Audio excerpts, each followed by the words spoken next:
నమస్తే, welcome to mid day debate. Lok Sabha ఎన్నికల కోసం కాంగ్రెస్ మేనిఫెస్టో విడుదల చేసింది. 5 న్యాయాలు, 25 గ్యారంటీలతో కూడిన న్యాయపత్ర విడుదల చేసింది. శ్రామిక్ న్యాస్, మహిళా న్యాయ్, యువ న్యాయ్, హిస్సేదారీ న్యాయ్, రక్షా న్యాయ్తో ఆయా రంగాల్లో అభివృద్ధి వెలుగులు నింపుతామంటూ భరోసా ఇచ్చింది. పేద మహిళలకు ఏటా ₹1,00,000 ప్రతి విద్యావంతుడికి అప్రెంటిస్గా పనిచేసే అవకాశం కల్పిస్తానంది. వచ్చే 5 ఏళ్లలో 23 కోట్ల మందిని పేదరికం నుంచి బయటకు తీసుకొస్తామని చెప్పింది. అయితే కాంగ్రెస్ హామీలపై బీజేపీ అప్పుడే సెటైర్లు మొదలు పెట్టేసింది. ఆ పార్టీ ఇచ్చిన హామీలన్నీ అమలు కావాలంటే కాంగ్రెస్ కార్యాలయంలో నోట్లు ముద్రించాల్సి వస్తుందంటూ బీజేపీ నాయకులు విమర్శిస్తున్నారు. ఇందుకే కాంగ్రెస్ మేనిఫెస్టోలో ఉన్న అంశాలేంటి, అందులో అమలుకు సాధ్యమయ్యేవి ఎన్ని, ఇప్పటి వరకు రాష్ట్రంలో కాంగ్రెస్ ఇచ్చిన హామీల్లో ఎన్నింటిని నెరవేర్చింది, ఎన్ని పెండింగ్లో ఉన్నాయి, కాంగ్రెస్ మేనిఫెస్టోపై బీజేపీ చేస్తున్న విమర్శల్లో సహేతుకత ఎంత, ఇవే అంశాలపై వాటి మిడ్ డే డిబేట్లో చర్చిద్దాం.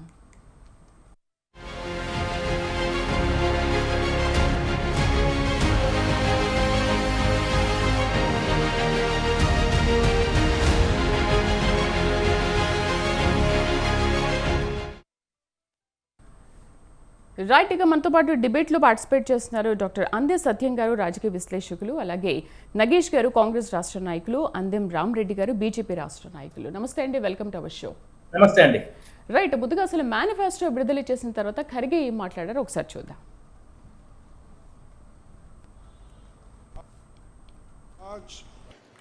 भारतीय राष्ट्रीय कांग्रेस के 2024 के लोकसभा चुनाव का घोषणा पत्र जारी किया जा रहा है। हमारा ये घोषणा पत्र देश के राजनीतिक इतिहास में न्याय के दस्तावेज के रूप में याद किया जाएगा। राहुल जी के नेतृत्व में चली भारत जोड़ो न्याय यात्रा में 5 पिलर्स पर ध्यान केंद्रित किया गया था। यात्रा के दौरान युवा न्याय, किसान न्याय, नारी न्याय, श्रमिक न्याय और हिस्सेदारी न्याय की घोषणा की गई थी। जहाँ कहीं भी हम गए इन न्याय की बात हमने करी थी और इसकी गारंटी भी हमने दी है।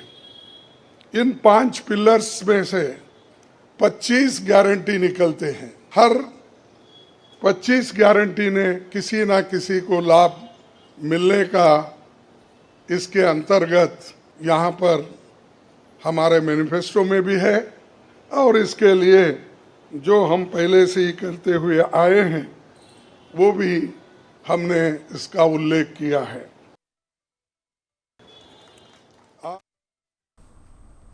రైట్, నగేష్ గారు ఏమంటారు? 5 న్యాయ్ 25 గ్యారంటీస్తో ఈరోజు ఎన్నికల మేనిఫెస్టోని విడుదల చేసింది. బట్ ఎన్నికల మేనిఫెస్టో అయితే విడుదల చేశారు, కానీ అది ఎంతవరకు అమలుకు సాధ్యం అనుకుంటున్నారు నగేష్ గారు?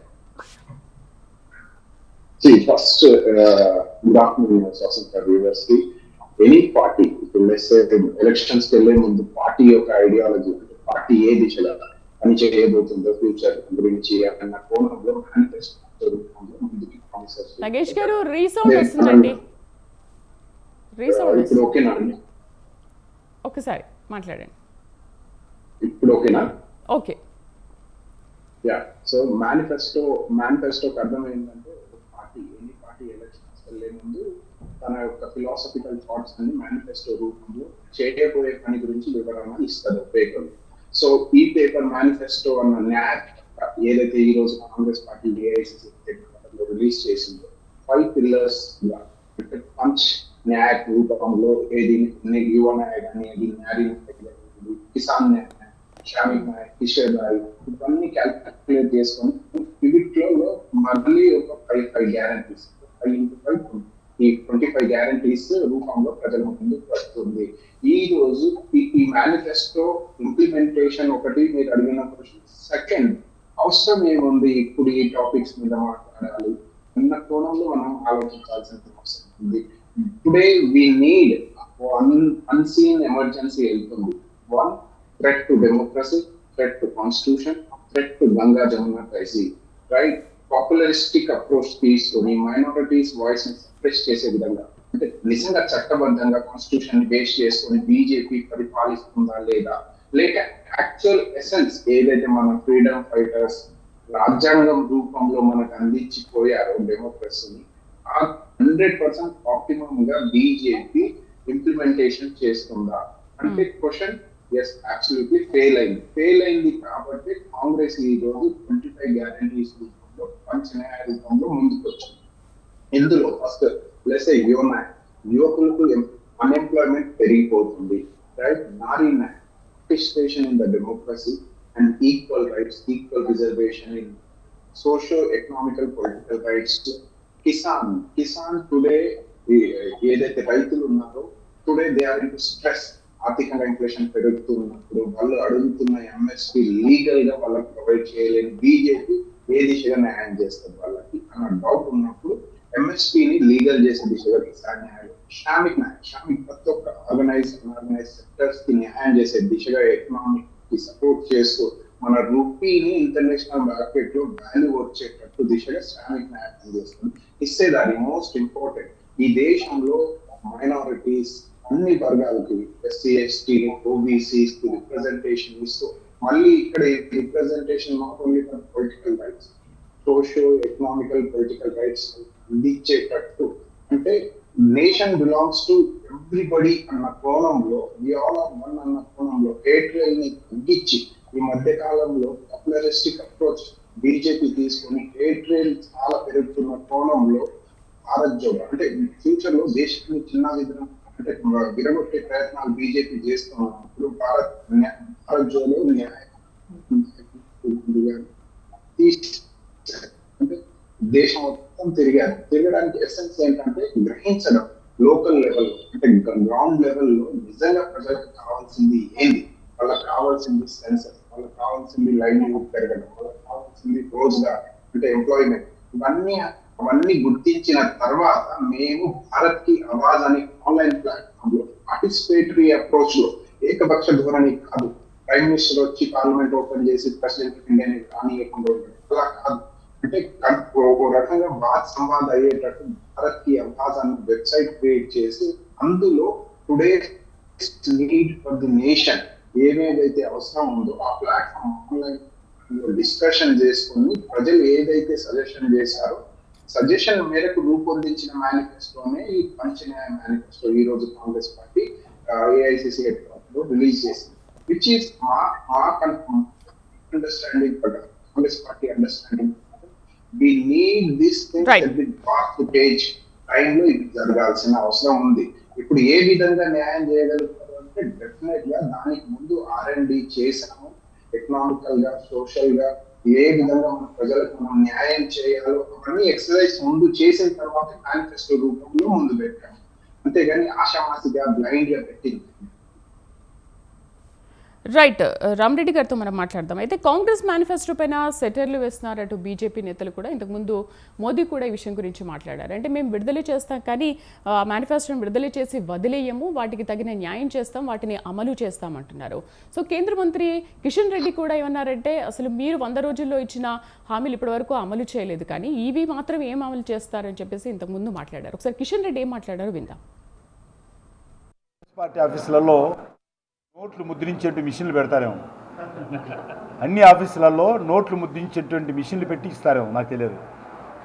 ఒకటి నేను ఈ సందర్భంగా కాంగ్రెస్ పార్టీకి మనవి చేస్తా ఉన్నాను.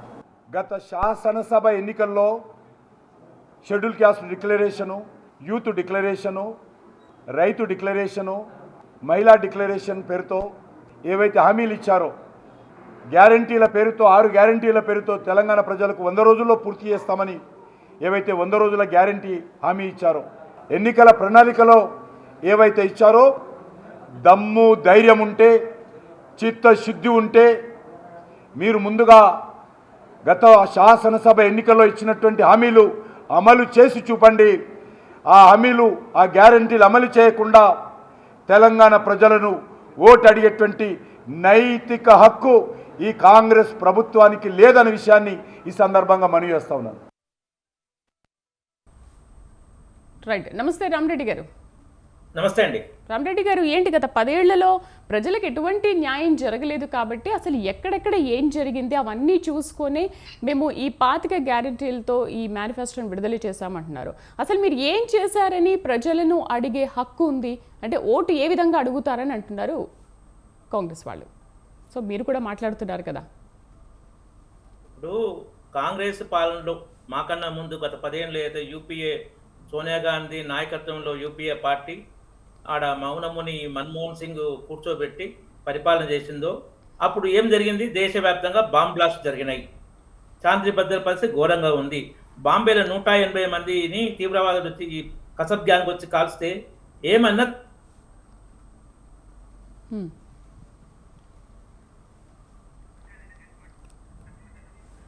రైట్. నమస్తే అంది సత్యం గారు. నమస్తే అండి. సార్ ఏమంటారు? ఇప్పుడు ఇద్దరి వర్షన్ చూశారు. బీజేపీ అటు ఏమంది, అటు కాంగ్రెస్ ఏమంది. అంటే 10 ఏళ్ళుగా ఎటువంటి న్యాయం జరగలేదు కాబట్టి ఎక్కడెక్కడ ఏం జరిగింది, ఎవరికి ఎటువంటి అన్యాయం జరిగింది, అలాంటి వాటితో మేము మేనిఫెస్టోని రూపొందించాం, ప్రజల ముందుకు వచ్చామంటున్నారు. బట్ నైతిక హక్కు కూడా మీకు లేదు, ఓటు అడిగే హక్కు కూడా లేదని అటు బీజేపీ అంటుంది. మీరేమంటారు దీని గురించి? ఇప్పుడు రాజకీయ పార్టీలు సహజంగానే ఒకళ్ళ మేనిఫెస్టోని ఇంకోళ్ళు కౌంటర్ చేస్తారు. అది ఎవరి క్లెయిమ్ వాళ్ళకే. కానీ మేనిఫెస్టోలో ఉన్నటువంటి అంశాలు ప్రజలకు ఉపయోగపడే విధంగా ఇంప్లిమెంట్ చేసే విధంగా ఉంటే మనం ఖచ్చితంగా దాన్ని ఆమోదించాలి, సపోర్ట్ చేయాలి. ఒక ఎకనామిక్స్ స్కాలర్గా అభిప్రాయం ఏంటంటే ఇవాళ కాంగ్రెస్ ప్రవేశించినటువంటి ఈ మేనిఫెస్టో గతంలో 1991 సంస్కరణల తర్వాత మన్మోహన్ సింగ్ విధానాలను అమలు జరిపారు. ఒక దశాబ్ద కాలం అమలు జరిపిన తర్వాత అది ఓపెన్ మార్కెట్ సిస్టంలోకి వెళ్ళింది వ్యవస్థ అంతా. పేదలకు ప్రొటెక్షన్స్ తగ్గుతూ వచ్చినాయి. కాబట్టే మన్మోహన్ సింగ్ ఎజెండా అమలు ఎప్పుడైతే చేశారో ప్రజలకు దూరమైంది. చివరికి కాంగ్రెస్ అధికారాన్ని కోల్పోయింది. చాలా కష్టపడాల్సి వచ్చింది. ఇందిరాగాంధీ, నెహ్రూ ఉన్నటువంటి ఇమేజ్ కాంగ్రెస్కు మా ఆర్థిక విధానాలు లిబరలైజేషన్ వచ్చిన తర్వాత ఆ ఇమేజ్ కోల్పోయింది. పేదల కోసం కాంగ్రెస్ ఉందనేటువంటి ఇమేజ్ కోల్పోయింది. ఇప్పుడు ఈ మేనిఫెస్టో వాళ్ళు కొన్ని లెసన్స్ నేర్చుకొని కొన్ని అనుభవాల తర్వాత ఇవాళ ఆ మేనిఫెస్టోని అనౌన్స్ చేశారు.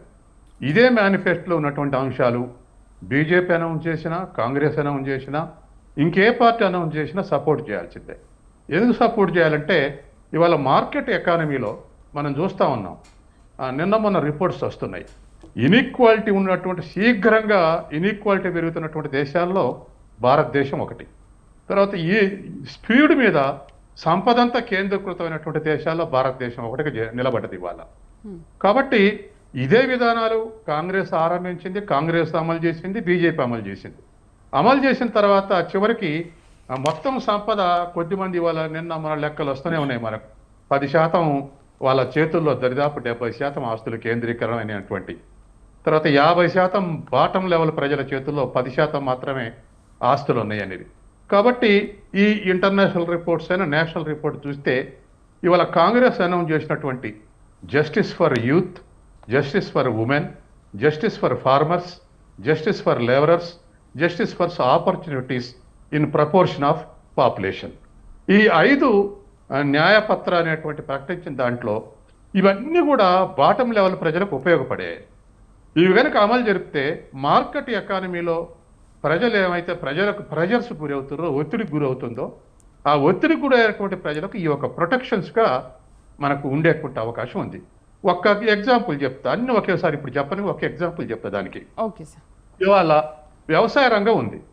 వ్యవసాయ రంగంలో ఎంఎస్పి ప్రకటిస్తారు. సపోజ్ వరికి క్వింటాల్కి 2600 ప్రకటించారు. అంటే ఆ ఎంఎస్పి ప్రకటిస్తున్నారంటే అర్థం ఏంటంటే అలా ధర ప్రకటిస్తే మార్కెట్లో అంటే మిల్లర్స్ కానీ ఇంకెవరైనా సరే కొనేవాళ్ళు అంతకన్నా తక్కువ కొనేటట్లయితే మేము 2600 కొంటామని ప్రభుత్వం యొక్క హామీ, అది గ్యారంటీ వాస్తవానికి. కానీ ఇన్నాళ్ళ సంది ఎంఎస్పి ఏ ప్రభుత్వం నుండి ఎంఎస్పి అనౌన్స్ చేసి వదిలేస్తున్నారు. తర్వాత సంస్కరణలో భాగంగా ఇంటర్నెట్ WTO ప్రెజర్స్ కానీ ఇతర నిబంధనలు ఏమిటంటే అసలు ధరలలో మార్కెట్ ధరలో ప్రభుత్వం జోక్యం చేసుకోవడానికి వీల్లేదు. క్వింటాల్ 3000 వస్తే 3000 రానివ్వండి, 2000 పడిపోతే 2000కి అమ్ముకోనివ్వండి. కానీ ప్రభుత్వం ఇంటర్వెన్షన్ ఉండడానికి వీల్లేదు అనేది WTO కానీ ప్రపంచ బ్యాంక్ కానీ నిబంధన ఉంది. దాంతో ఈ దేశంలో రైతులకు ఎంఎస్పి గ్యారంటీ ఇవ్వలేకపోయింది గత 30 ఏళ్ళుగా, 90 నుంచి ఇప్పటి వరకు. ఇప్పుడు అంటే ఎందుకు ఇవ్వలేకపోయింది అంటే ఎఫ్సిఐని నిర్వీర్యం చేశారు. అసలు ధాన్యం సేకరణ చేసేది ఎఫ్సిఐ, లేదా ఎఫ్సిఐ తరఫున సివిల్ సప్లైస్ లేదా స్టేట్ గవర్నమెంట్స్. కానీ ఎఫ్సిఐని నిర్వీర్యం చేశారు. ఎందుకు నిర్వీర్యం చేశారంటే ప్రభుత్వం కొనడానికి వీల్లేదని ఇంటర్నేషనల్ నిబంధన ఉంది. ఇవాళ కాంగ్రెస్ గవర్నమెంట్ మేము ఎంఎస్సికి గ్యారంటీ ఇస్తాం అంటే ఆ గ్యారంటీ కూడా ఏమిటి, లీగలైజ్ చేస్తాం అంటున్నారు. అంటే ఇప్పుడు ఎఫ్సిఐ కొన్నా ఎఫ్సిఐ అనేటువంటి యంత్రాంగం బలంగా ఉన్నా లేకపోయినా దాన్ని అమలు చేయడానికి ఖచ్చితంగా కోర్టుకు పోయి నాకు ప్రభుత్వం అన్నటువంటి 2600 రావట్లేదు అని రైతు రిట్ వేస్తే 2600 ఇవ్వాల్సింది, అది కనుక లీగలైజ్ అయితే. కాబట్టి ఓపెన్ మార్కెట్ సిస్టంలో మార్కెట్ డామినెన్స్ వచ్చిన తర్వాత ఈ 30 ఏళ్లలో ఈ రైతాంగం అనార్గనైజ్డ్ రైతాంగం, అంటే సంఘటితంగా ఇవాళ ఐఏఎస్కు ఐపీఎస్ల సంఘాలు ఉన్నాయి, కానీ రైతు సంఘాల్లో ఉన్నటువంటి సభ్యత్వం మొత్తం రైతుల్లో 2%. కాబట్టి వాళ్ళు అనార్గనైజ్డ్ కాబట్టి అందరూ ఉత్పత్తిదారులు అమ్ముతున్నారు, రైతులు మాత్రం అమ్ముకోలేకపోతున్నారు. కొనేవాళ్ళు నిర్ణయిస్తున్నారు ధరని, అంటే బియ్యానికి ఎంత కిలోకి ఎంత పెట్టాలంటే కొనేవాళ్ళు నిర్ణయిస్తున్నారు తప్ప వీళ్ళు నిర్ణయించలేట్లే. కానీ బజార్లో ఏ వస్తువుల ధరలైనా ఎవరైతే ఉత్పత్తి చేస్తారో వాళ్ళే ధర నిర్ణయిస్తారు. ఆ గ్రిప్ రైతులకు రావాలంటే ఇంత అనార్గనైజ్డ్గా ఇంత వ్యాస్ట్ కంట్రీస్లో ఖచ్చితంగా ఎంఎస్పీకి లీగలైజ్ ఉండాలి. ఇవాళ మేనిఫెస్టోలో అది పెట్టారు. కాబట్టి ఈ 5 జస్టిసెస్ కూడా అమలు చేయడానికి సపోజు ఇంకోటి రుణమాఫీ చేస్తామన్నారు. రుణమాఫీ ఇప్పుడు మన బడ్జెట్ 50 లక్షల కోట్లు, జాతీయ బడ్జెట్ 50 లక్షల కోట్లు. గతంలో 2004లో కేంద్ర స్థాయిలో కాంగ్రెస్ ప్రభుత్వం రుణమాఫీ చేస్తే, కాంగ్రెస్ అధికారంలోకి వచ్చినప్పుడు రుణమాఫీ చేస్తే మొత్తం పడని 1,62,000 కోట్లే. 50 లక్షల కోట్లలో 1,62,000 కోట్లు రైతులకు రుణాలు రద్దు చేస్తే పెద్ద భారం కాదు. ఎందుకంటే 10 లక్షల కోట్లు ఇండస్ట్రియలిస్ట్కు రుణమాఫీ చేస్తున్నారు, ఇంకో 10 లక్షల కోట్లు మొండి బకాయిలు రద్దు చేస్తున్నారు. కాబట్టి ఇది కంపేర్ చేస్తే రైతులకు చేసిన 1,62,000 కోట్లు రద్దు చేసిన గత కాంగ్రెస్ చేసినప్పుడు ఇది పెద్ద కష్టం కాదు. ఇప్పుడు 50 లక్షల కోట్ల బడ్జెట్ ఇది కష్టం కాదు. కాబట్టి ఇట్లా ఎవరైనా అనార్గనైజ్డ్ ఎంఎస్ఎంఈలు కావచ్చు, లేక రైతాంగం కావచ్చు, వ్యవసాయ కూలీలు కావచ్చు, ఉమెన్ కావచ్చు, ఇటువంటి వాటి అన్నిటికి కూడా ప్రొటెక్షన్స్ కాంగ్రెసే కాదు, రేపు ఇంకా మేనిఫెస్టోలు వస్తే మిగతా పార్టీలు ఇటువంటి వాళ్ళకు ప్రొటెక్షన్ ఇస్తే ఇవాళ డెమోక్రసీకి సస్టైనబిలిటీ జరుగుతుంది, ఎకానమీకి సస్టైనబిలిటీ వస్తుంది. అంటే ఎకానమీ మొత్తం ఉన్నత వర్గాల చేతులకు పోతే సస్టైనబిలిటీ రాదు. ఎందుకంటే అనేక తిరుగుబాట్లలో ఇది బ్యాక్గ్రౌండ్ ఉంటుంది. కొన్ని వందల ఎగ్జాంపుల్ చెప్పగలుగుతాం, మనకి ఇప్పుడు టైం లేదు, కానీ తర్వాత మనం మాట్లాడదాం. కాబట్టి ఖచ్చితంగా ఈ మేనిఫెస్టో పీపుల్స్ ఓరియంటెడ్ ఉంది. కాకపోతే విమర్శలకు అభిప్రాయం ఏంటంటే ఇది అమలు చేయగలరా అనేటువంటిది ప్రశ్న వేస్తున్నారు. ఎట్లా అమలు చేయొచ్చో మనం తర్వాత డిస్కస్ చేద్దాం. రైట్. రామరెడ్డి గారు ఏమంటారు? అంటే గత 10 ఏళ్లుగా మీరు ఎటువంటి న్యాయం చేయలేదు కాబట్టి మేము ఈరోజు ఇన్ని హామీలతో ముందుకొచ్చామని అంటున్నారు. బట్ మీరెందుకు అమలు చేయలేదు అంటే మీరు గత 10 ఏళ్లలో చేసిన హామీల్లో కొంతవరకైతే న్యాయం చేశారు, కానీ ప్రజలకి మిగతా పూర్తి స్థాయిలో ఎందుకు న్యాయం చేయలేకపోయారు? అంటే మీరేమేం చేయలేదో అవి ఫుల్ఫిల్ చేద్దామని కదా కాంగ్రెస్ ఈ మేనిఫెస్టోని రూపొందించింది.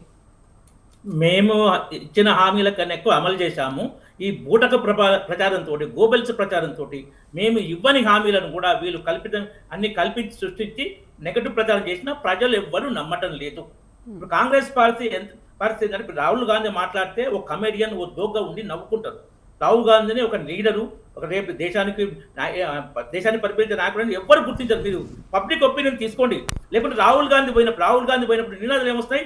రాహుల్ గాంధీ జిందాబాద్ రాదు, మోడీ అని అప్పుడు వస్తాయి. ఎందుకు అంటే మోడీ నాయకత్వం మీద ప్రజలకు విశ్వాసం ఉంది. రాహుల్ గాంధీ కమెడియన్. ఇప్పుడు కాంగ్రెస్ పార్టీ పెట్టిన మేనిఫెస్టో కూడా ఒక జోక్ కమెడియన్ లాగా, అంటే ఒక నవ్వుకున్నానికి పనికొచ్చే దానిలాగా ఉంది తప్ప నమ్మశక్యంగా లేదు.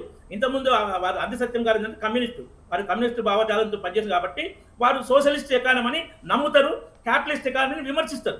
ప్రపంచంలో ఏ దేశం కూడా ఈ అంధసత్యం చెప్పే ఎకానమీతో నడవట్లేదు. ఇప్పుడు రామరెడ్డి గారు నేను సోషలిజం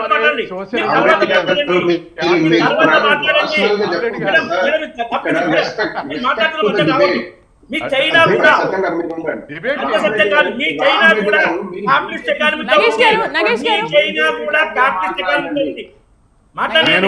నగేష్ గారు కంప్లీట్ చేయండి రామరెడ్డి గారిని. మీరు మాట్లాడండి. రామరెడ్డి గారు, ఇంటెలిజెన్స్ sorry. మీద కామెంట్ చేయకండి. Sorry, మీకు మీ ఇష్యూ చెప్పండి. మాట్లాడండి మేడం. మేడం. మీరు కామెడీ ఆ, చేస్తున్నారు. మీరు నగేష్ గారు. డిబేట్ ఇష్యూ మీద చెప్పండి. డిబేట్ ఇష్యూ మీద మాట్లాడండి, చెప్పండి. చెప్తా, మాట్లాడండి. నగేష్ గారు. చెప్తున్నా. ఇండివిజువల్స్ మీద మాట్లాడండి. వేరు. Sorry. ఆయన మాట్లాడడానికి ఇష్టం లేదు. రామరెడ్డి గారు ఓకే, రామరెడ్డి గారు విషయం మాట్లాడండి, విషయం మాట్లాడండి. అంద సత్యం కాదు, పచ్చి అబద్ధాలు మాట్లాడండి. మీతో నాకు చిన్న నన్ను రిక్వెస్ట్. డిస్టర్బ్ చేయొద్దు. ఒక్క నిమిషం నగేష్ గారు, ఒక్క నిమిషం నగేష్ గారు కంప్లీట్ చేయండి. నగేష్ గారు ఒక నిమిషం, రామరెడ్డి గారు ఏం మాట్లాడుతున్నారో పూర్తిగా విందాం మనం, విన్నాక మీరు మాట్లాడండి నగేష్ గారు. రైట్, చెప్పండి రామరెడ్డి గారు. నేను బీజేపీ ముచ్చట తేలేదు, అంజన్ రామరెడ్డి ముచ్చట తేలేదు. Issues Yes, yes, yes.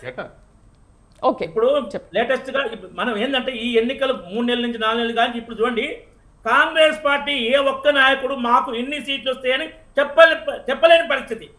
Latest survey, time now సర్వేలో ఎన్డీఏ కూటమికి 399, కాంగ్రెస్ పార్టీకి 38 సీట్లు వాళ్ళు ఇచ్చింది. ఇటువంటి పరిస్థితుల్లో, అత్యంత దీన పరిస్థితుల్లో పచ్చి అంటే అసాధ్యమైన హామీలు ఇచ్చి అరచేతిలో స్వర్గం చూపించి కనీసం 50-60 సీట్లను సంపాదించుకుందామనే ఒక ఎజెండాలో భాగంగా అసాధ్యమైన హామీలతో వీళ్ళు ఇచ్చారు. వీళ్ళు 50 ఏళ్ళు పరిపాలించినప్పుడు ఎందుకు చేయలేదు? 50 ఏళ్ళు పరిపాలించినప్పుడు జనగణన కులగణన ప్రకారం ఎందుకు చేయలేదు? జనాభా లెక్కల ప్రకారం రిజర్వేషన్ ఎందుకు ఇవ్వలేదు?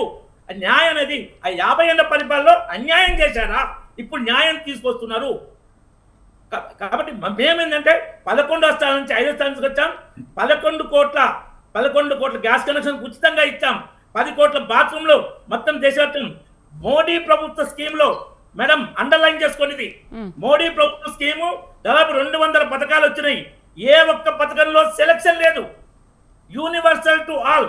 ఆ కేటగిరీలో వైట్ రేషన్ కార్డు అంటే వైట్ రేషన్ కార్డు, ఎస్సీలు అంటే ఎస్సీలు, బీసీలు అంటే బీసీలు, మహిళలు అంటే మహిళలు, అట్లా ఉంది. కాంగ్రెస్ పథకం, నేను బ్యాంకులో ఫీల్డ్ ఆఫీసర్ చేశాను, 30 ఏళ్ళ పైగా బ్యాంకులో చేశాను. ప్రతి పథకంలో సెలక్షన్, కరప్షన్, అవి అమలు కూడా కావు. సో అటువంటి ఈ హామీలు కూడా ఇప్పుడు తెలంగాణలో 6 హామీలు, 100 రోజుల్లో 6 గ్యారంటీలు అన్నారు. ఏది రైతులకు 2 లక్షలు, డిసెంబర్ 9 నాడే 2 లక్షలు రుణమాఫీ చేస్తాడు. టీవీల ముందు రేవంత్ రెడ్డి చేసిండా? 1 రూపాయల రుణమాఫీ చేసిండా? 15,000 రైతు భరోసా ఎకరానికి ఇస్తాడు. 15 ఇచ్చిండా? కౌలు రైతులకు కూడా ఇస్తాడు. ఇచ్చిందా? నిరుద్యోగ ఇస్తానని ప్రియాంక గాంధీ వీళ్ళు హామీ ఇచ్చారు. మీడియా ముందే 5 వీడియోలు కూడా ఉన్నాయి. మేము అసలు నిరుద్యోగం ఇస్తామని అసెంబ్లీలో ఉప ముఖ్యమంత్రి మల్లు భట్టి విక్రమ చెప్పిండు. నిరుద్యోగ ఎంత దగా చేస్తుంటే కర్ణాటకలో ముఖ్యమంత్రి ఆయన సిద్ధరామయ్య ఏమంటే అసెంబ్లీలో ఎన్నికల ముందు మేము మస్తు హామీలు ఇస్తాం, అవి సాధ్యం కానప్పుడు ఎట్లా చేస్తాం అని అసెంబ్లీలో మాట్లాడిండు. ఇటువంటి అసాధ్యమైన హామీలు. తర్వాత రేవంత్ రెడ్డి వీడియో కూడా ఉంది. ఏముందంటే ప్రజలు మేము అసాధ్యంగానే హామీలు ఇస్తేనే నమ్ముతారు, మా చేత మోసపోవాలని ప్రజలు కోరుకుంటున్నప్పుడు మేమేం చేస్తాం? పేషెంట్ రోజు కోరుకున్నదే, డాక్టర్ ఇచ్చినదే, ఆ విధంగా నడుస్తుందని చెప్పారు. కాబట్టి కాంగ్రెస్ పార్టీ అంటేనే పచ్చి అబద్ధాల పార్టీ, దగాకోరు పార్టీ, దేశద్రోహ పార్టీ, ఇంకా దేశ వ్యతిరేక. వీడియో చూపిస్తా. ఈ మంత్రి ఇప్పుడు ఉన్నాడు రాష్ట్రంలో. కాంగ్రెస్ పార్టీ అంటే ముస్లింల కోసమే. కాంగ్రెస్ పార్టీ మీరు ఇంత అంటే వినండి, అది ముస్లింల పార్టీ.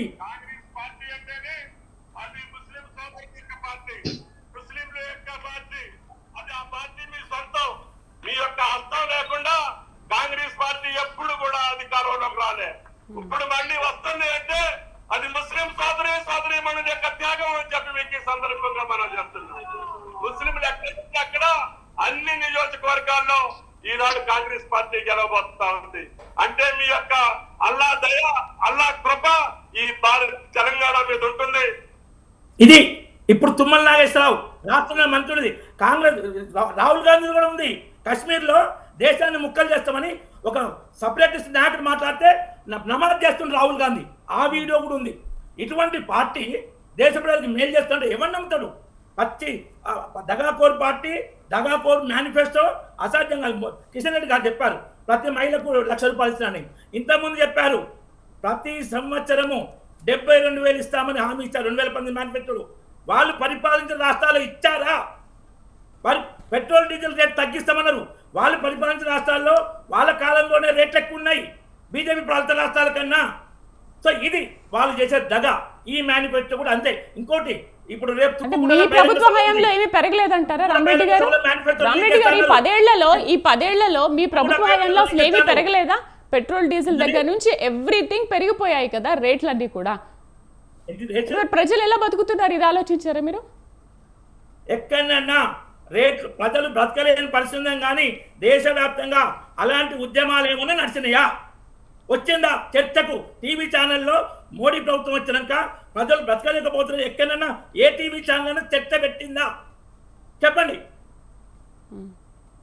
రైట్, నగేష్ గారు ఏమంటారు మరి? ఇప్పుడు ఫస్ట్ మనం డిబేట్ లో ఉన్నప్పుడు డెమోక్రసీని ఎసెన్స్ చేసుకుని మాట్లాడాలి. ఇందుకోసమే న్యాయం జస్టిస్ అంటాం. ఈ డిబేట్ లో నలుగురు ఉన్నారు. యాంకర్ గారు మోడరేట్ చేస్తారు, రెస్పెక్టెడ్ రామ్ రెడ్డి గారు బీజేపీ పార్టీని ప్రజెంట్ చేస్తారు, నేను కాంగ్రెస్ ప్రజెంట్ చేస్తున్నాను. కానీ అందరికీ ఓ self respect, self understanding about the concept ఉంటుంది. మాట్లాడుతూ ఉన్నప్పుడు మనం మధ్యలో ఇంటరప్ట్ చేయవద్దు. ఇంకొకరి భావజాలాన్ని ప్లస్ అందే సత్యం గారు ఇందాక అన్నారు. ఆయన వర్షన్ ఆయన చెప్పినప్పుడు ఆయన పర్సనల్ గా కమ్యూనిస్ట్ పార్టీ ఈయన చెప్పినట్టు ఎకనామీ నడవదు. No, you can't say this is what we want to free. ఈ బీజేపీని అందుకే ఫ్రీ చేయాలి ఈ సొసైటీ నుంచి అంటాము. మీరు పర్టికులర్ గా ఓ పర్సన్ ని మీరు అలా పర్సనల్ గా చెప్పొద్దు. మీరు క్రిటిసైజ్ చేయాలనుకుంటే కౌంటర్ ఇచ్చి రామ్ రెడ్డి గారు చెప్పవచ్చు అది. కానీ ఇంతకు ముందు అందే సత్యం గారు he presented very well. A party అయినా ప్రో పూర్ మేనిఫెస్టోలో వస్తే మనం స్వాగతించాలి, అప్రిషియేట్. మన కాంగ్రెస్ పార్టీ సూపర్ డూపర్ అలా అనలేదు ఆయన.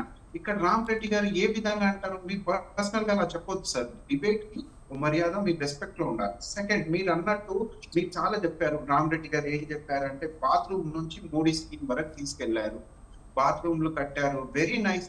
ఆ రూపాయి వాల్యూ పడిపోతుంది ఇంటర్నేషనల్ మార్కెట్ లో. ఏ విధంగా డెవలప్మెంట్ చేశారు మీకు? ఆ క్వశ్చన్ కి ఆన్సర్ ఇవ్వండి స్వామి. అది హిడన్బర్గ్ రిపోర్ట్ లో డెమోక్రటిక్ వాల్యూ ఇన్స్టిట్యూషన్ లో తగ్గిపోతున్నాయి అంటున్నారు ఇంటర్నేషనల్ రిపోర్ట్ లో. ఇందాక అందే సత్యం గారు మల్టీ డైమెన్షనల్ పావర్టీ ఏమో పెరిగిపోతుంది మీ సొసైటీలో. Just 4% of the society hold 60% of nation wealth అంటే ఏ విధంగా న్యాయం చేస్తున్నారు మీరు? లాస్ట్ 10 years లో 5 trillion ఎకనామీ మోడీ హైతో చెప్పని హసీనా అని అబద్ధాలు చెప్తున్నారు. రైట్, నగేష్ గారు ఓకే. అంటే హామీల అమలుకు అయితే కాంగ్రెస్ కార్యాలయంలో నగేష్ గారు చేయలేదు. సరే అంటే ఈ రోజు ప్రకటించిన మేనిఫెస్టో గురించి మనం మాట్లాడతాం. నగేష్ గారు హామీల అమలుకైతే కాంగ్రెస్ కార్యాలయాల్లో అంటే నోట్లు ముద్రించే మిషన్లు ఏమైనా పెడతారేమో అని బీజేపీ విమర్శించింది. కిషన్ రెడ్డి దీని గురించే మాట్లాడారు. బట్ ఓకే, మీరు ఇన్ని హామీలు ఇస్తున్నారు, మేనిఫెస్టో ఇంత చక్కగా విడుదల చేశారు, ఓకే. కానీ అసలు సంపద ఎక్కడి నుంచి తీసుకొస్తారు? నిజంగా వాళ్ళు అన్నట్టు ఏమైనా మిషన్లు పెట్టుకుంటారా? నోట్లు ముద్రించే మిషన్లు ఏమైనా? నగేష్ గారు మీరు క్వశ్చన్ నాకేనా? ఎస్ నగేష్ గారు. Yes, sorry I couldn't. ఒకసారి మళ్ళీ. హామీల అమలుకు కాంగ్రెస్ కార్యాలయంలో నోట్లు ముద్రించే మిషన్లు ఏమైనా పెట్టుకుంటారా అని కాంగ్రెస్ మీ పైన బీజేపీ విమర్శించింది కదా, ఇంతకుముందు కిషన్ రెడ్డి మాట్లాడారు కదా. మరి ఏంటి సంపద ఎలా సృష్టిస్తారు, ఎలా వాటిని అన్నిటినీ అమలు చేస్తారు మీరు? అసలు ఇది సాధ్యమయ్యే పనేనా? 100% సాధ్యం అవుతుందమ్మా. ఫస్ట్ థింగ్, మీరు ఇక్కడ హిస్సేదారి అన్నాం. Every segment of the society, SC, ST, OBC, minorities అందరినీ మెయిన్ స్ట్రీమ్ డెవలప్మెంట్ తీసుకొస్తే ఎంప్లాయ్మెంట్ జనరేట్ అవుతుంది. అది వాళ్ళ daily wages, daily income levels పెరుగుతాయి. పబ్లిక్ సెక్టర్ నుంచి ప్రైవేట్ సెక్టర్ వరకు ఎంప్లాయ్మెంట్ జనరేట్ చేయవచ్చు. మీరు కాంగ్రెస్ పార్టీ ఎఫిషియన్సీ నవరత్న కానివ్వండి, మీరు చూడండి, గేలు, టిహెచ్ఈఎల్ డిఫరెంట్ నవరత్నాలు కట్టింది కాంగ్రెస్ పార్టీ, రైట్? ఈ బీజేపీ వచ్చిన తర్వాత ఎంప్లాయ్మెంట్ జనరేషన్ ఎంత చేసింది? లెట్స్ సే ఇప్పుడే మన్మోహన్ సింగ్ గారు ఉన్నప్పుడు 2014 వరకు నేషనల్ ఎంప్లాయ్మెంట్ పాలసీలో 100 million జాబ్స్ క్రియేట్ చేస్తామని కాంగ్రెస్ పార్టీ ఒక పాలసీ రిలీజ్ చేసింది. బీజేపీ ఏమైనా అలాంటి పాలసీస్ రిలీజ్ చేసిందా? అంటే ఇక్కడ హానెస్టీ ఒకటి చూడాలమ్మా. మనం సమాజ సేవ కోసం బయలుదేరినప్పుడు నిజంగా సమాజం మంచి కోసం ప్రయత్నిస్తున్నామా, మన పాలసీ ఓరియంటేషన్ ఏ విధంగా ఉన్నాయి, మన టార్గెట్స్ రీచ్ అవుతున్నాయా లేవా అన్నది కోణంలో కాంగ్రెస్ పార్టీ చేసుకోవస్తుంది. ఇప్పటి నుంచి కాదు, ప్రీ ఇండిపెండెన్స్ ముందు నుంచి పోస్ట్ ఇండిపెండెన్స్ వరకు Congress party striving for this nation to make sure this biodiversity and diversity of this nation remains the same, to make sure this nation supposed to be run on the basis of the constitution అంటాము. అంటే ఈ దేశం కోసమే Sarvodaya concept తీసుకొచ్చింది Congress party. ఆ దిశగానే ఈ పంచన్యాయ ఈ రోజు పెట్టిన మేనిఫెస్టో. ఈ రోజు ఈ సొసైటీకి ఇవన్నీ అవసరం.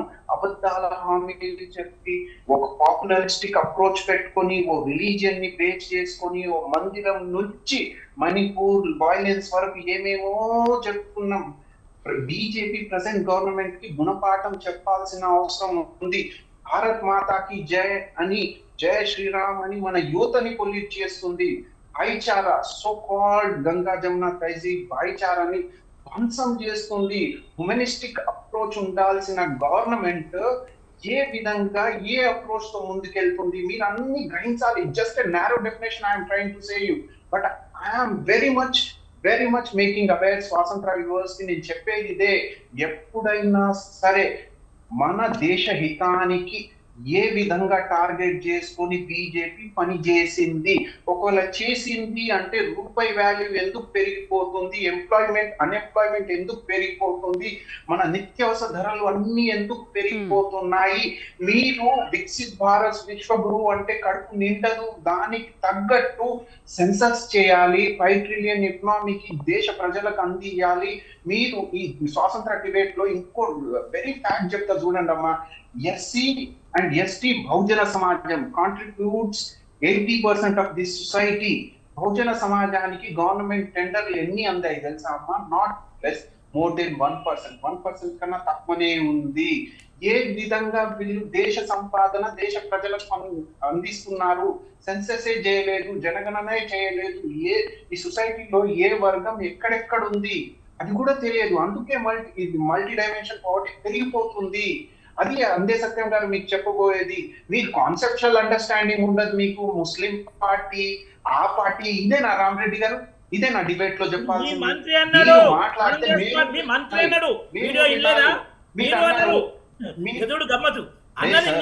దేశ హితానికి మీరు చేసింది ఏంటి? నేను ఇప్పటికీ అంటున్నా, కాంగ్రెస్ పార్టీ తరఫు నుంచి పాపులరిస్టిక్ అప్రోచ్ తీసుకుంటారు మీరు. ఓట్ బ్యాంక్ ఎక్స్‌ప్లాయిటేషన్ చేసేది మీరు. ఎవరో హిజాబ్ వేసుకుంటే హిజాబ్ నడవదంటారు మీరు. అఖిలేష్ ఖాన్ ఎవరో ఏదో మీట్ చేస్తూ ఉంటే చంపుతారు మీరు. ఈ హేట్ రేల్, ఈ ద్వేషం పెరగడానికి రీజన్ మీరు. ఈ society, India is a most unsecure according to the world report అమ్మా. మీరు ఈ సిచువేషన్ దేశాన్ని అవమానిస్తున్నారు. మీ రాజకీయ స్వార్థం కోసం దేశాన్ని అవమానించే ప్రయత్నం చేస్తున్నారు. మోస్ట్ డెమోక్రటిక్ కంట్రీ ఇప్పుడు ప్రపంచం మొత్తం ఆశించింది. Which one? అయితే 150 ఎంపీస్ ఎందుకు డిస్క్వాలిఫై చేసేసారు మీరు? సస్పెండ్ చేసారు కదా 150 ఎంపీస్ ని. డెమోక్రటిక్ వాల్యూ ఎలా ఇస్తున్నట్టు మీరు? డిస్క్వాలిఫై అయిందా? అదే సస్పెండ్ చేశారు కదా సార్. సస్పెండ్ చేశారు కదా సార్. మీటింగ్ లో 150 సస్పెండ్ చేయడం ఎన్నుకున్న ప్రజానికాన్ని గొంతు నొక్కారు మీరు. గ్రహించాల్సింది డెమోక్రసీలో. That is important here. Right. మళ్ళీ ఇలా మాట్లాడారు. చిన్న డౌట్, అందే సత్యం గారితో డౌట్ సార్. అందే సత్యం గారు మీరు చెప్పండి నాకు, డెమోక్రసీలో మోడీ గ్యారంటీ ఉంటదా లేక ఇండియన్ గవర్నమెంట్ గ్యారంటీ ఉంటదా? What are we are leading towards? Modi guarantee విషయంలో ప్రజలు నమ్ముతున్నారు. రామరెడ్డి గారు ఒక నిమిషం ఉండండి. రామరెడ్డి గారు ఒక నిమిషం. తెలంగాణలో ఇంతకుముందు మీరు అన్నారు 6 గ్యారంటీస్ నుంచి రేవంత్ రెడ్డి హ్యాంగ్ ఓవర్ ఎక్కువ ఉంది. రామరెడ్డి గారు మీకు వాస్తవానికి మీరు గుండె చేసుకోండి. ఇక్కడ రేవంత్ రెడ్డి వేవా మోడీ వేవా తెలుసుకుందాం. బ్రహ్మణ్యం మోడీకి అసలు తెలంగాణకి కంపారిజన్ లేదు. సత్యం గారు ఎప్పుడైనా మాట్లాడితే కాదు, లక్షలు పట్టుకుపోయి కెమెరా ముందు రెడ్ హ్యాండ్ దొరికిపోయిన దొంగ రేవంత్ రెడ్డికి మోడీకి పోలికనా? కెమెరా ముందు ప్రజాస్వామ్యాన్ని ప్రక్రియలో కెమెరా ముందు రెడ్ హ్యాండ్ దొరికిపోయిన దొంగ రేవంత్ రెడ్డి. రామరెడ్డి గారు మళ్ళీ మాట్లాడదాం. మీరు మళ్ళీ మాట్లాడుతున్నారు కానీ రామరెడ్డి గారు మళ్ళీ మాట్లాడుతున్నారు కానీ సత్యం గారు మాట్లాడుతున్నారు. సత్యం గారు అనేది పరిస్థితి మీకు డిబేట్ సరే సత్యం గారు రండి చెప్పండి. సత్యం గారు ఏమంటారంటే ఇప్పుడు ఈ 10 ఏళ్లలో మోదీ చేయని పనులన్నీ కూడా కాంగ్రెస్ ప్రభుత్వం ఒకవేళ వచ్చిన తర్వాత అసలు ఇవన్నీ చేయడానికి ఏ విధంగా సాధ్యమవుతుందంటారు? ఇంకోటి అసలు మహిళలకి ఏటా ₹1,00,000 ఇవ్వాలి అంటే అన్ని చోట్ల ఇది సాధ్యమయ్యే పనేనా? ఇప్పుడు పొలిటికల్ వెంజెన్స్ తోటి విమర్శలు చేసుకుంటారండి. డెమోక్రసీలో అది రైట్, విభేదించడం, వాదించుకోవటం ఇవన్నీ కరెక్ట్. ఆ విభేదించుకోవటం, వాదించుకోవటం అనేటువంటిది కట్టలు చేసినాడు డెమోక్రసీ చచ్చిపోతుంది. కాబట్టి వాళ్ళ విభేదిస్తుంటే మనం సంతోషపడాలి. నగేష్ అయినా రామరెడ్డి గారైనా విభేదిస్తుంటే సంతోషపడాలి. అయితే ఇదే సందర్భంలో విభేదిస్తున్నటువంటి విషయం మీద నోరు నెక్కాలని ప్రయత్నం చేస్తే మళ్ళీ దానికి అడ్డం వస్తుంది. ఉదాహరణకు నేను ఇంతకుముందు ఎంఎస్పి గ్యారంటీ ఎట్లా లేదో, ఎట్లా నష్టపోయిందో రైతాంగం, ఇప్పుడు అది లీగలైజ్ చేయటం కరెక్టు, అది ఎవరు చేసినా కరెక్టే, రైతాంగానికి ప్రొటెక్షన్ వస్తుందని చెప్పారు. అట్లాగే ఎందుకు వీక్ అయింది, ఎందుకు ఇంప్లిమెంట్ చేయలేకపోయారంటే ఎఫ్సిఐని వీక్ చేశారు ఇంటర్నేషనల్ లాస్లో భాగంగా చెప్పారు. ఇప్పుడు ఇంకొకటి చెప్తా. ఇప్పుడు సపోజు మహిళల, ఇప్పుడు వాళ్ళు ఇచ్చినటువంటి రాష్ట్ర ప్రభుత్వం ఇచ్చినా లేకపోతే ఇప్పుడు కేంద్ర ప్రభుత్వం దాంట్లో పెట్టిన జస్టిస్ టు ఉమెన్ అన్నారు. ఈ ఉమెన్లో దాంట్లో మహిళా ప్రయాణికులకు, బస్ ప్రయాణికులకు రాయితీ ఇస్తామన్నారు. మొత్తం రద్దు చేస్తామనిలే, రాయితీ ఇస్తామని ఇప్పుడు సెంట్రల్ మేనిఫెస్టోలో పెట్టారు. రాష్ట్ర కాంగ్రెస్ ప్రభుత్వం అసలు ఛార్జీలు లేవని రాష్ట్ర ప్రభుత్వం అనౌన్స్ చేసింది. దాని మీద విమర్శలు వస్తున్నప్పుడు మనం ఎట్లా ఆలోచించాలంటే, జెండర్ ఈక్విటీ ఉన్న దాన్ని ఒక మెజర్గా తీసుకుంటున్నారు, డెవలప్మెంట్కి ఒక ఇండికేటర్గా తీసుకుంటారు ఇంటర్నేషనల్గా. జెండర్ ఈక్విటీ అది సాధించడానికి మనం 70 ఏళ్ల నుంచి కష్టపడుతున్నాం, చాలా కష్టపడుతున్నాం, కానీ అది సాధ్యం కావట్లేదు.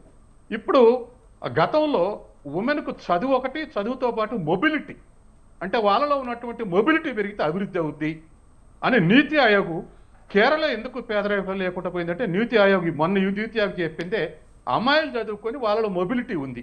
మొత్తం గల్ఫ్ కంట్రీస్లో పనిచేసేది వాళ్ళే, ఇండియా మొత్తంలో కూడా ఉమెన్ టీచర్స్గా పనిచేసేది వాళ్ళే, హాస్పిటల్స్ నర్సులుగా పనిచేసేది వాళ్ళే. కాబట్టి ఆ మొబిలిటీ అనేటువంటి డెవలప్మెంట్కి ఇండికేషన్ అని మొన్న ఒక 10 ఏళ్ల కింద తమిళనాడులో పుడుకొట్టే జిల్లాలో కలెక్టరు అమ్మాయిల్లో మొబిలిటీ పోవాలని చెప్పేసి 25 ఏళ్ల లోపున్న వయసులో అందరూ సైకిల్ దొక్కటం నేర్పాడు. వాళ్ళకున్నటువంటి మొబిలిటీ ఉండాలి అంటే ఎక్కడికంటే అక్కడికి పోయి ఏదైనా పనిచేసేటువంటి కేపబిలిటీస్ వాళ్ళకి రావాలని. ఇవాళ బస్సు ఎక్కిపోవటం అనేది ఏ మహిళ కూడా నేను బస్సులో ఆడికి పోయి దిగు మళ్ళీ వెనక్కి వద్దామని పోదు. వాళ్ళకున్న పనులు వదిలేసి ఎవరు పోరు. ఇంకా గతంలో ఎందుకు పోలేదు అంటే వాళ్ళకు బర్డెన్ ఉంది, అంటే ఛార్జీలు పెట్టడం, పని మానుకోవటం, ఇటువంటి ఉంది. ఇవాళ ఆ మొబిలిటీ పెరగటానికి కారణం అవుతుంది. అంటే వాళ్ళు ఏదైనా ఇప్పుడు తర్వాత ధనిక మహిళలకు ఇవ్వలేదు ఉచిత బస్సు సర్వీస్, లేదా ధనిక ప్రయాణించేటువంటి బస్సులకు ఇవ్వలేదు, డీలక్స్ కి ఇవ్వలేదు, అది మన సూపర్ లగ్జరీలకి. నన్ను చెప్పని రామరెడ్డి గారు కంప్లీట్ చేశాక మీరు మాట్లాడండి. రామరెడ్డి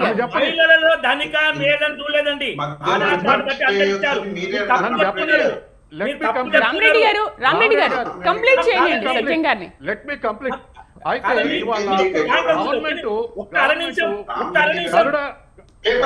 రామరెడ్డి గారు కంప్లీట్ చేశాక మీరు మాట్లాడుతున్నారు.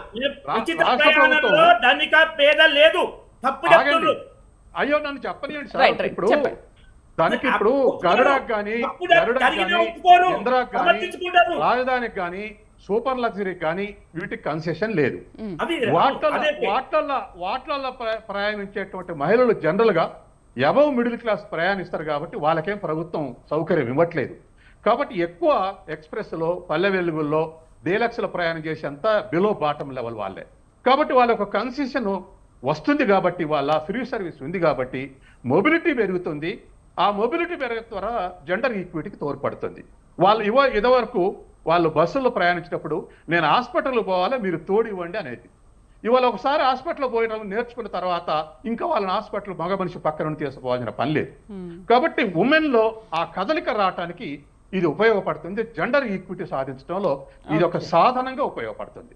కాబట్టి మనం ఆ ఆస్పెక్ట్లో చూడాలి తప్ప ఓట్ల ఆస్పెక్ట్లో పార్టీ చూసి ఉండొచ్చు కాక, ఒక పార్టీ ఓట్లు ఎక్కువ వస్తాయని చెప్పి ఉండొచ్చు, ఒక పార్టీ ఎక్కువ. కానీ డిబేట్లో మనం ఈ ప్రభుత్వాలు చేసేటువంటిది ఎట్లా జస్టిఫై అయినటువంటిది డిబేట్ చేయాలి. మనం దాని కొరకు ఇవాళ కాంగ్రెస్ మంచి పని చేసిందా, చెడు పని చేసిందా వాళ్ళు నిర్ణయించుకొని వాళ్ళు ఓట్లు వేస్తారు, వాళ్ళకు వదిలేయండి.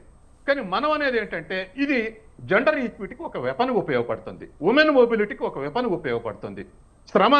తర్వాత ఈ ప్రయాణం చేసే వాళ్ళంతా శ్రామిక మహిళలే. కాబట్టి వీళ్ళకి ఇది ఈ రాయితీ ఇస్తే ఖచ్చితంగా ఉమెన్ మొబిలిటీ పెరుగుతుంది, జెండర్ ఈక్విటీకి తోడ్పడుతుంది. లాంగ్ రన్లో ఉమెన్ ఇవాళ ఇండియాలో శ్రామికులలో ఉమెన్ పార్టిసిపేషన్ 28%, 28%. మిగతా 72% మెన్ నుంచి ఉంది. అది ఉమెన్ పార్టిసిపేషన్ 28% నుంచి 50% చేరుకుంది అనుకోండి, ఈ దేశం ఎంత బాగుపడుతుంది, ఈ దేశం ఉత్పత్తికి ఎంత ఉపయోగపడుతుంది. కాబట్టి ఆ ఆస్పెక్ట్లో మనం ఆలోచించి మనం డెసిషన్ చెప్పాలి. అది నేను అప్పీల్ చేసేది. ఇంతకుముందు ఇప్పుడు ఐదు జస్టిసెస్ అనౌన్స్ చేసినప్పుడు నేను జస్టిస్ ఫర్ ఫార్మర్స్ అనేది ఇంతకుముందు చెప్పా. ఇప్పుడు జస్టిస్ ఫర్ ఉమెన్ లో ఈ అంశం చెప్తా ఉన్నా. అది అంటే ఏం సార్ సత్యం గారు, అంటే ఇప్పుడు ఇలాంటి కొన్ని హామీలతో ప్రజలు ముగ్ధులయ్యే అవకాశాలు ఎక్కువగా ఉంటాయంటారు. ఎందుకంటే అలాంటి హామీలు ఇచ్చారు కాబట్టి రాష్ట్రంలో ఇప్పుడు కాంగ్రెస్ ప్రభుత్వం వచ్చింది కాబట్టి కేంద్రంలో కూడా కాంగ్రెస్ అధికారంలోకి ఇప్పుడు హామీలలో సస్టైనబిలిటీ లేకపోతే ఏడాదిని అసంతృప్తి వస్తుందండి. ఇవాళ ప్రజలందరూ 74% లిటరసీ రేట్ ఉంది. 74% లిటరసీ రేట్ ఉన్నాక తర్వాత లిటరసీ రేటుని మించిన చైతన్యం ఉంది. ఇవాళ ఎలక్ట్రానిక్ మీడియా చూస్తున్నారు, తర్వాత ప్రింట్ మీడియా చూస్తారు. ఎలక్ట్రానిక్ మీడియా ద్వారా బ్రహ్మాండంగా ఎటుకలెక్ట్ అవుతున్నారు ప్రపంచంలో, దేశంలో ఎక్కడ ఏం జరుగుతుంది అనేది. కాబట్టి ఎవరో ఒకళ్ళు హామీ ఇస్తేనో లేకపోతే ఎవరో ఒకళ్ళు అట్రాక్ట్ చేస్తేనో అయ్యే పరిస్థితి లేదు. అది both side, left or right, ఏ సైడ్ అయినా శాశ్వతం కాదది. ప్రజల అనుభవంతో తెలుసుకొని ఇవాళ ఓడిపోయిన గవర్నమెంట్లు ఎందుకు గెలుస్తున్నాయి, గెలిచిన గవర్నమెంట్లు ఎందుకు ఓడిపోతున్నాయి. కాబట్టి ప్రజల్లో ఆ చైతన్యం వస్తుంది కాబట్టి ఈ మార్పులు వస్తున్నాయి. కాబట్టి అదేదో ప్రభుత్వం అనంగానే, మోడీ అనంగానే ఊరికొస్తాయి ఓట్లు, లేదా రాహుల్ గాంధీ అనంగానే ఓట్లు ఊరికొస్తాయి అనేది భ్రమ. అది వాళ్ళ అనుభవంతో నేర్చుకుంటారు. మేము మంచోళ్ళం అంటే మేము మంచోళ్ళని పొలిటికల్ పార్టీ చెప్పుకుంటారు. మా రాహుల్ మంచోడు అంటే మా మోడీ మంచోడు అని చెప్పడం సహజమే. కన్సర్న్డ్ పార్టీ చెప్తాయి, కానీ ప్రజలు మాత్రం అనుభవంతో డిసైడ్ చేసుకుంటారు. రామరెడ్డి గారు, మరి ఏంటి ఇంతకంటే సూపర్ మేనిఫెస్టోతో మీరు ప్రజల్ని ఆకట్టుకుంటారా? మా మేనిఫెస్టోలో ఉచిత హామీలు అంటూ ఎక్కువ ఉచితాలు ఉండేయండి. దేశం పటిష్టం చేయడం, ఉద్యోగ కల్పన, నాణ్యమైన విద్య, అందుబాటు విద్య.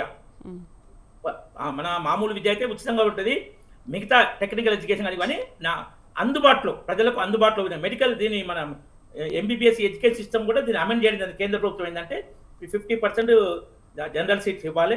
ఎందుకంటే పేదవాళ్ళు 2 కోట్లు 3 కోట్లు పెట్టి మెడిసిన్ చేయాలంటే పేదవాళ్ళు ఎట్లా చేస్తారు? సో దాన్ని అమెండ్మెంట్ చేయడం కూడా జరిగింది 4 సంవత్సరాల క్రితము.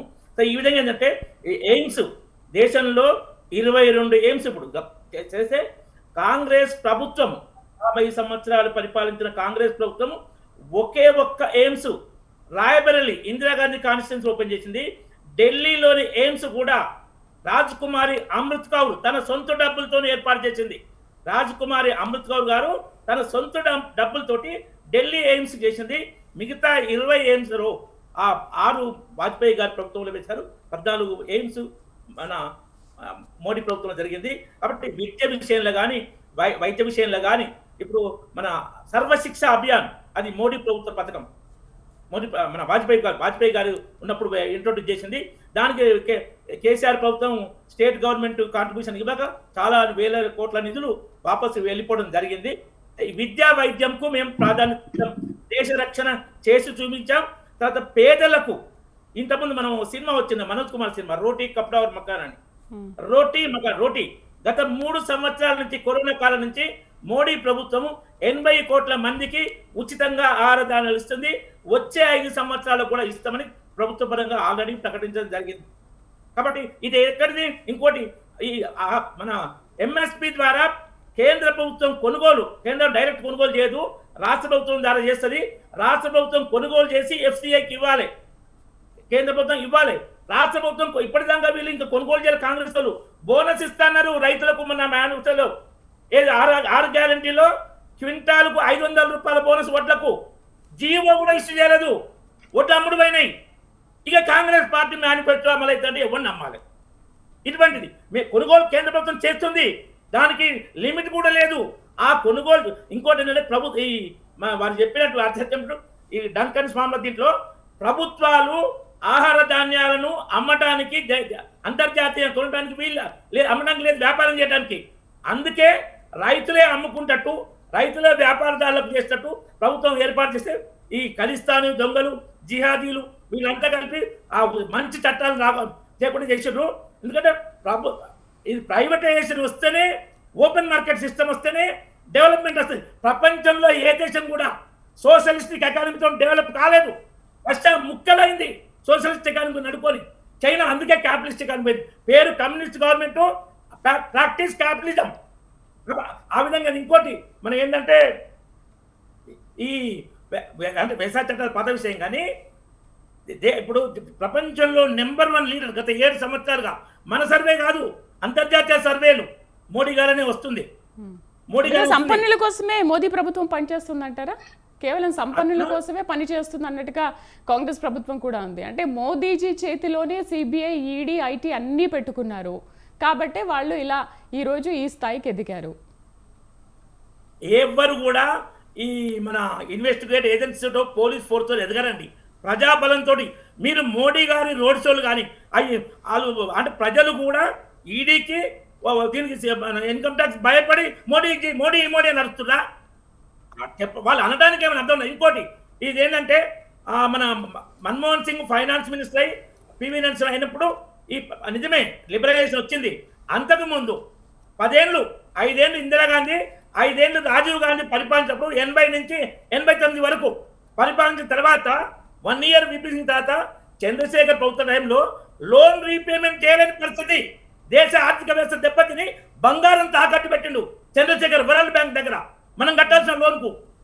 ఎందుకంటే సోషలిస్ట్ కానీ నమ్ముకుంటే దేశ ఆర్థిక వ్యవస్థ కుప్పకూలుతుంది. కమ్యూనిస్టులు దాన్నే సపోర్ట్ చేస్తారు. నువ్వు అంటే కేరళ పేరు తీసుకుంటారు, లేకుంటే నాగవులు పేరు తీసుకుంటారు. మనం ఇప్పుడు విన్నాం కమ్యూనిస్ట్ బ్యాక్గ్రౌండ్ అంటేనే ఆ సోజిస్తని, బీజేపీ అంటే విష ప్రచారం చేయడం వాళ్ళ ఎజెండా. ఎక్కడ ఇప్పుడు పశ్చిమ బెంగాల్ తూర్చుగా పెట్టుకుపోయింది కమ్యూనిస్ట్ పార్టీ. 65 ఏళ్ళు కాంగ్రెస్ కమ్యూనిస్టు వేరువేరుగా 65 ఏళ్ళు పరిపాలించరు.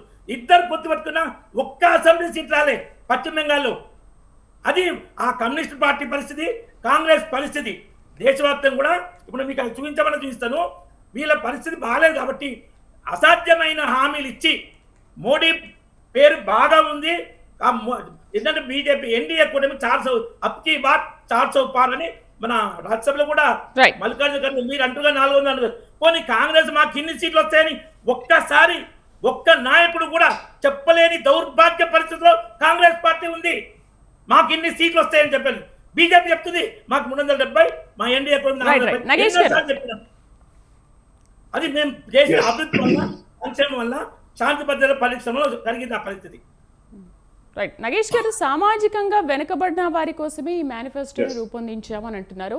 ఎస్పెషల్లీ అటు పేదరికం పైన, ఇటు నిరుద్యోగం పైన, యువత ఉద్యోగాలు లేక చాలా ఇబ్బంది పడుతుంది కాబట్టి వాళ్ళ కోసం కూడా స్పెషల్గా మేనిఫెస్టో రూపొందించామని అంటున్నారు. అటు పేదరికాన్ని, ఇటు నిరుద్యోగాన్ని, యువతని ఏ విధంగా ఆదుకోబోతున్నారు మీరు?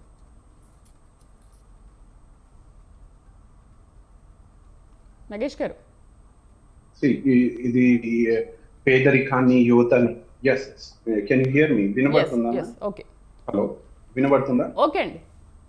yes, ఇప్పుడు పేదరికాన్ని, కిసాన్ని, ఫిమేల్స్ ని, యువతని అందరినీ పుష్టీకరించే ఈ మేనిఫెస్టో రూపంలో పంచనాయ ముందు పెట్టాము, ప్రజల ముందు, దేశ ప్రజల ముందు పెట్టాము. ఇందాక రామ్ రెడ్డి అన్న గారు మాట్లాడుతుంటే అంటే నేనేమనుకున్నా అంటే ఈ కిసాన్ న్యాయ, నారీ న్యాయ, యువ న్యాయ, హిస్సేదారీ, సామాజిక న్యాయ, 5 పిల్లర్స్ ఆఫ్ జస్టిస్ ఏవైతే ఉన్నాయో ఇది కంప్లీట్ ఎక్స్ట్రాడినరీ R&D చేసిన తర్వాతే దేశ ప్రజల ముందు పెట్టామన్నది నా వర్షన్. 100% అలా పెట్టాము. కాబట్టి దేశంలో ఉన్న సిచ్యువేషన్, సంవిధానం నుంచి డెమోక్రసీ వరకు కాపాడుకోవాల్సిన అవసరం ఉంది. మన ఏది డైవర్సిటీ ఆఫ్ ది నేషన్ కాపాడుకోవాల్సిన అవసరం ఉంది. కాబట్టి మనం ఈ పంచనాయ రూపంలో కాంగ్రెస్ పార్టీ మేనిఫెస్టో రూపంలో ముందుకెళ్తుంది. డెఫినెట్ గా ఇందులో మా హానెస్టీ ఉంటే మేము సక్సెస్ అవుతాము. ఇంతకు ముందు రామరెడ్డి అన్న గారు అరుస్తూనే ఉన్నారు, మోడీ మోడీ మోడీ మోడీ అంటున్నారు. నేను ఇందాక అందే సత్యం గారితో నేను ఇదే క్వశ్చన్ అడిగాను. డెమోక్రసీలో మోడీ గ్యారంటీకి స్పేస్ ఉందా, లేక ఇండియన్ గవర్నమెంట్ గ్యారంటీ స్పేస్ ఉందా? లెట్స్ సే కాంగ్రెస్ గవర్నమెంట్ ఇక్కడ రాష్ట్రంలో వస్తే 6 గ్యారంటీస్ అన్నాము, కాంగ్రెస్ గవర్నమెంట్ అన్నాము, రైట్? అలా అని రేవంత్ రెడ్డికి సీఎం గారి గ్యారంటీ అనలేదు. ఇక్కడ డెమోక్రసీని ఎంత చిన్నగా చూపిస్తున్నారో మీరు గ్రహించాలి. ఇదంతా ఇక్కడ నుంచే స్టార్ట్ అవుతుంది, రైట్? చాలా పెద్ద డిస్ట్రాయ్ జరుగుతుంది సొసైటీలో ఇవన్నీ మనం గ్రహించకపోతే. ఇంకోటి NDTVలో, టైమ్స్ నౌ లో అబ్కి బార్ ఏదో సర్వే వచ్చింది 349 అన్నారు, ఏదో కూటమికి అన్నారు రామరెడ్డి గారు, మరి 400 పార్ అన్నారు, అంటే అక్కడ ఫెయిల్ అవుతున్నట్ట. కాంట్రడిక్ట్ వీళ్ళ దగ్గరనే ఉంది.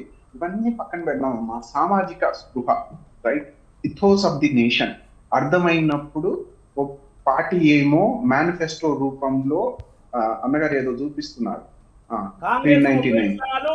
ఎన్డీఏకు 399 చూడండి. ఇగో ఇప్పుడు మనం మాట్లాడుతూ ఉంటే ప్రాసెస్ మొత్తం డిస్టర్బ్ అవ్వాలిగా. ఊట్ పటాంగ్ బాతేకరణ, రైట్, తలా తోక లేకపోవడం. ప్లస్ ఇప్పుడు మేము లైటే చూడలేదు, ఈ సెల్ ఫోన్ ఇంతకు ముందు కరెంటే చూడలేదు, ఇంతకు ముందు 1 ట్రిలియన్ ఎకానమీయే చూడలేదు. అంత మోడీ వచ్చిన తర్వాతే వచ్చింది. ఏం సన్న ఆ సెటప్ చూసారా, అసలు ఇంతకు ముందు లేదు. బ్లాక్ ఉండేది, కల్చరల్ డ్రై డే ఉండేది, అన్ని డ్రైగా ఉండేది ఈ దేశంలో. మోడీ వచ్చిన తర్వాతే అన్ని ఏది కరెక్ట్ అయ్యాయి అన్నట్టు మాట్లాడుతుంటే అర్థం పర్థం ఉందా దానికి?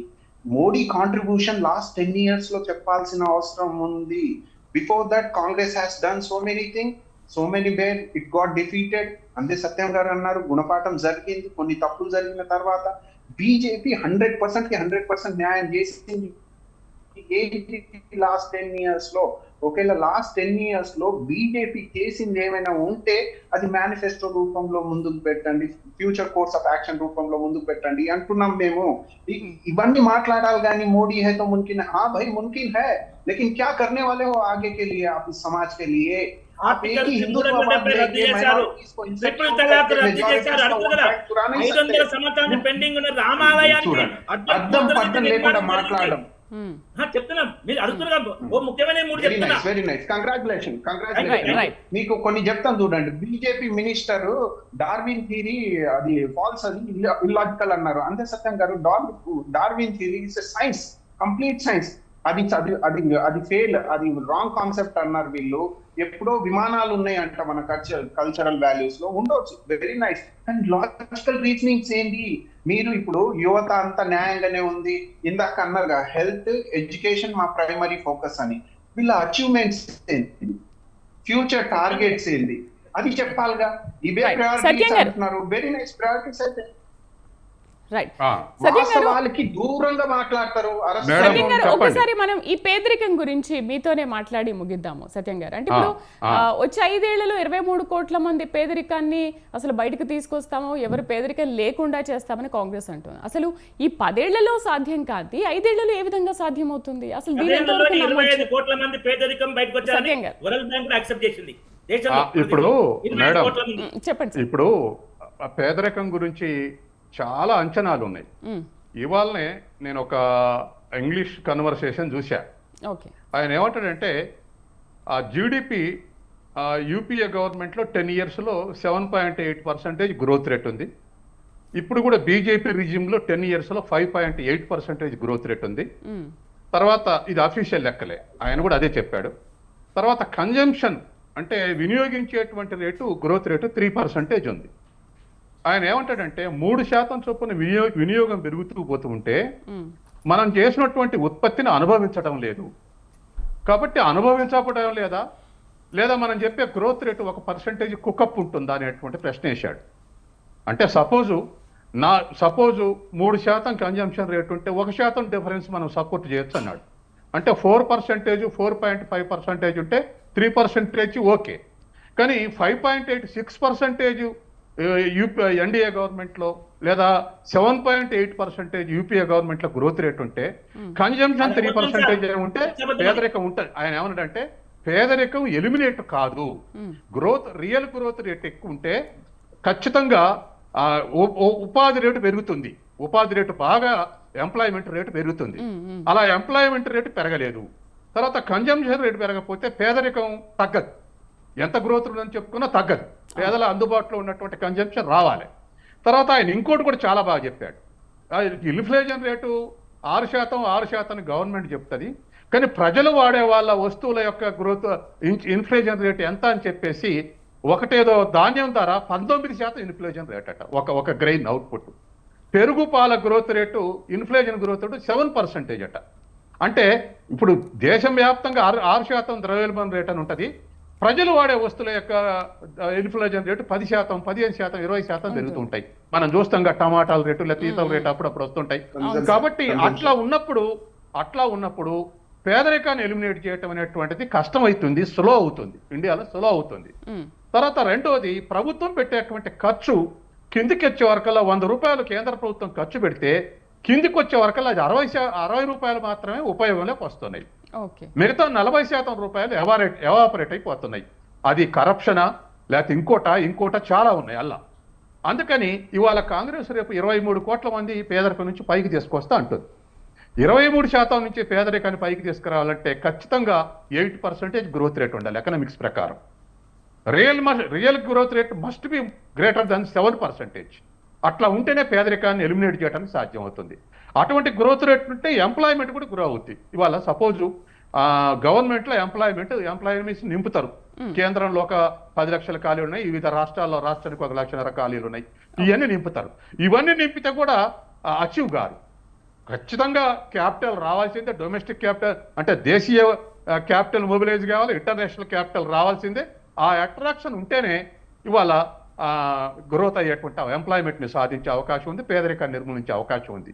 ఇవాళ మనం డిసడ్వాంటేజ్లో ఉంటే ఇంటర్నేషనల్ క్యాపిటల్ మన దగ్గరికి రాదు. మన దేశస్తులు కాడ మన దేశంలో పెట్టుబడులు పెట్టరు, చుట్టూన్న డెవలపింగ్ కంట్రీస్లో పోయి పెట్టుబడులు పెడతారు. మన మీద నమ్మకం లేకపోతే, మన విధానాల మీద నమ్మకం లేకపోతే, కుల కొట్లాట్లైనా, మత కొట్లాట్లైనా, ప్రాంతీయ కొట్లాట్లైనా వాళ్ళకు ఫెయిత్ ఉండదు. అరే నేను పెట్టిన పెట్టుబడులు రావు అనుకుంటారు. తర్వాత ఈ విధానాలు, ఫైనాన్షియల్ విధానాలు. కాబట్టి వీటన్నిటినీ సమగ్రంగా కాపాడుకోవాల్సినటువంటి బాధ్యత ప్రతిపక్షమైన కాంగ్రెస్ ముందు, అధిపక్షమైనటువంటి బీజేపీ. ఈ సస్టైనబిలిటీ లేకపోతే దక్కదు. మనం అనుకున్నటువంటి ఇప్పుడు 23 కోట్ల మంది పేదరికం చేస్తామన్న కాంగ్రెస్ అయినా లేదా బీజేపీ చేస్తున్న వాళ్ళైనా అది అచీవ్ కాలేదు. ఇప్పటి వరకు అచీవ్ కావడానికి ఇన్ని కారణాలు ఉన్నాయి. కాబట్టి ఈ భవిష్యత్తులో ఇంకా దానికి నేను నిన్న ఎకనామిక్ టైమ్స్లో ఒక వార్త చూశాను. మన దేశంలో సెల్ ఫోన్లు తయారు చేసి ఎగుమతి 15% పెరిగింది, అమెరికాకు 3.5 లక్షల కోట్లకు చేరిందని వార్త చూశారు. సరే చూద్దాం పక్కనున్న దేశంతో ఎన్ని ఎగుమతులు చేస్తుందో అమెరికా చూస్తే మనమే $3.5 బిలియన్ సెల్ ఫోన్లు ఎగుమతి చేస్తే చైనా $35 బిలియన్ ఎగుమతి చేస్తాం. అంటే మనకు 10 రెట్లుంది. కాబట్టి మనం అచీవ్ కావాలంటే మన టెక్నాలజీ, మన సస్టైనబిలిటీ. ఇంకొక లెక్క మనకు విచారం వేసేది ఏంటంటే సెల్ ఫోన్ల తయారీ మీద 2 లక్షల కోట్ల రెవెన్యూ వచ్చింది ప్రైవేట్ కంపెనీలకు ఈ దేశంలో. ఏది శాంసంగ్, ఐఫోన్ ఇటువంటి చైనా కంపెనీలకు. అయితే వాటిల్లో పెట్టిన పెట్టుబడులు ఒక దాంట్లో 6,000, ఒక దాంట్లో 7,000 కోట్లు, ఒక దాంట్లో 8,000, మొత్తం కలిసి 20,000 కోట్లే. 20,000 కోట్లు చాలా చిన్న అమౌంట్. కానీ మనకు టెక్నాలజీ లేక వాళ్ళ కంపెనీలు వచ్చి పెట్టి 2 లక్షల కోట్ల రెవెన్యూ అక్రూ చేసినాయి. ఇట్లా పోతాయి. రైట్, చాలా చక్కగా వివరించారు సార్. డిబేట్లో పార్టిసిపేట్ చేసినందుకు రామిరెడ్డి గారికి, అలాగే అంద సత్యం గారికి, నగేష్ గారికి థ్యాంక్ యూ వెరీ మచ్ అండి. సో 5 న్యాయ్ 25 గ్యారంటీస్తో కాంగ్రెస్ మేనిఫెస్టోతో రూపొందించింది. కానీ అసలు 10 ఏళ్లలో బీజేపీ గవర్నమెంట్ చేయింది, 5 ఏళ్లలో కాంగ్రెస్ ప్రభుత్వం అసలు ఎలా చేసి చూపిస్తుంది, సంపదని ఎలా సృష్టిస్తుంది. సో చూద్దాం ఎన్నికల తర్వాత ఏం జరుగుతుంది. ఇది వాళ్ళ మిడ్ డే డిబేట్. నమస్తే.